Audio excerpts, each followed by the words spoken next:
So Travis, more good news. We found some additional problems.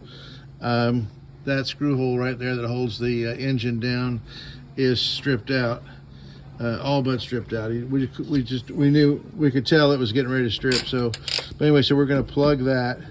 Also, to get the engine aligned, we had to lower the engine, and so that's what you're seeing this stuff planed off in order so we can lower the engine about an inch in the front, was it?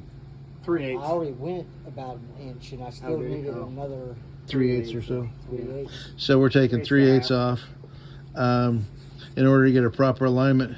What was happening is when they got the shaft up high enough to somewhat align with the engine, the shaft was at the top of the shaft log.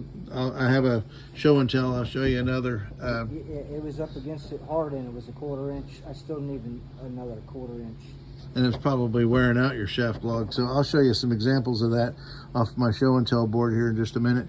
Also, the prop is loose on the prop shaft, so we got some work we have to do there.